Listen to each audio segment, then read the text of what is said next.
BRAC bank আসলে আমাদের বাংলাদেশ ব্যাংকের একটা গাইডলাইন আছে, যেখানে ওখানে বলা আছে যে স্পোর্টস নিয়ে আমরা চাইলে কাজ করতে পারবো। সো আমাদের ইনিশিয়াল প্ল্যান ছিল না, বাট যখন আমাদের নিজস্ব একটা ক্রিকেট টিম আছে, ফুটবল টিম আছে, যেখানে আমরা প্রিমিয়ার লিগের নিচে যারা খেলেছেন তাদেরকে নিয়ে আমরা আমাদের ক্রিকেট টিম, ফুটবল টিম করেছি। ওখান থেকে আসলে আমাদের মাথায় এসেছিল যে এই প্লেয়ারদের ভবিষ্যৎ আসলে কি। ওরা তো সারা জীবন খেলে যেতে পারবে না, একসময় ফিটনেস পড়ে যাবে, বয়স হয়ে যাবে, সবাই কোচিং এর দিকেও যেতে পারবে না। সো তখন আমাদের আইডিয়া আসলো যে আমরা এই প্লেয়ারদেরকে হায়ার করবো এবং তাদেরকে আমরা ক্যারিয়ার করার একটা সুযোগ দিব।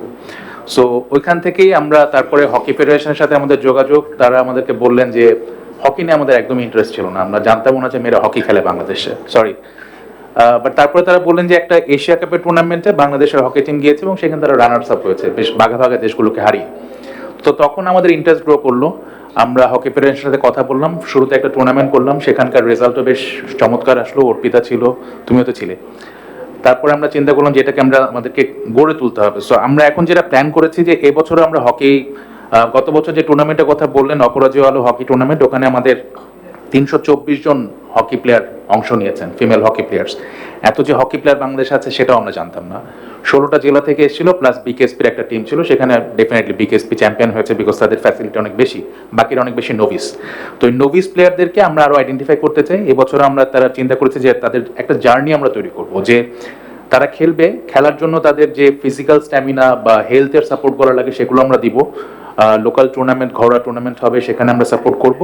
প্লাস তাদের এডুকেশনটাকে আমরা ঠিক রাখতে বলেছি। আমরা হকি ফেডারেশনের কাছে বলেছি আপনারা তাদের শিক্ষাটার জার্নিটা যদি ঠিক রাখতে পারেন, এসএসসি বা এইচএসসির পর থেকে তাদেরকে আমরা স্কলারশিপ দিতে পারবো, বিকজ ব্র্যাক ব্যাংক থেকে আমরা স্কলারশিপও দিই। অপরাজেয় তারা নামে আমাদের একটা স্কলারশিপ প্রোগ্রাম আছে। সো যারা হকি প্লেয়ার আছে তারা যদি ভালো করে এসএসসি পাস করলে তাদেরকে আমরা স্কলারশিপ দিতে পারবো। এরপরে ব্র্যাক ব্যাংকে তারা জবের জন্য দে ক্যান অ্যাপ্লাই। সো এই জার্নিটা আমরা একটা দেখছি আমাদের অপরাজেয় আলো যে হকি প্রজেক্ট আছে সেটার জন্য। সো সিমিলার প্রজেক্ট যদি অন্যান্য ক্ষেত্রেও নেওয়া যায়, আমরা দেখেছি যে ইন্ডিয়ার মহেন্দ্র সিং ধোনি, সে রেলওয়েতে কাজ করতো, আমরা সবাই জানতাম। নিউজিল্যান্ডের পেসার ছিল শেন বন্ড, পুলিশে কাজ করতো।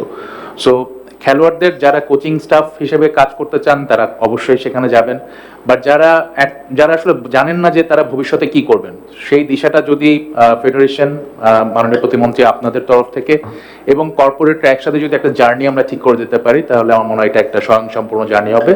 আমাদের বাবা মারাও তখন কাউকে খেলতে দিতে আর বাধা দেবেন না। Thank you.